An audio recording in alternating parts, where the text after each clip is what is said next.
నేను మీరు మీ చిన్నపిల్లలు మీకు తెలుసు ఉండకపోవచ్చు. 'మహేష్ యోగి' గారి ఐడియా ఉందా మీకు? ప్రపంచంలో కల్లా అత్యంత ధనవంతుడైన యోగి 'మహేష్ యోగి'. 'మహేష్ యోగి' తెలుసు. విన్నాను. 'మహేష్ యోగి' గారు ఒక భూటాన్‌లో ఒక రాజుని చేయటానికి ఆయన కాంట్రాక్టులు తీసుకుంటాడు. నేను రాజుని చేస్తా, నేను మినిస్టర్‌ని చేస్తా, నేను పారిశ్రామిక చేస్తా. ఆయనదంతా కమర్షియల్. చేస్తానని ఒప్పుకుంటే ముందు డబ్బులు తీసుకోడు. అయిపోయిన తర్వాతే తీసుకుంటాడు. అది తీసుకున్నాడు. ఆయనకి నలుగురు మంచి హస్తవాసి ఉన్నోళ్ళు కావాల్సొచ్చారు.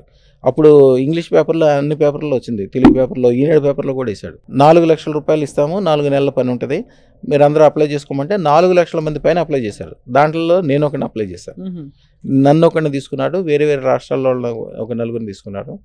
యాక్చువల్‌గా 4 నెలలు అనుకున్న పని భూటాన్ రాజుకు సంబంధించింది నెల రోజుల్లోనే అయిపోయింది. కానీ ఆయన దగ్గర ఉండాలని నేను 4 నెలలు ఉన్నా. అది మంచుకొండలు. ఆయన భాష నాకు రాదు. నా భాష ఆయన రాదు. అసలు మా నలుగురికి ఎవరి భాష రాదు. మేము ఎప్పుడు మాటలు కూడా మాట్లాడేవాళ్ళం. కానీ మా మనసులో ఏముందో వాళ్ళకి స్పష్టంగా తెలిసేది.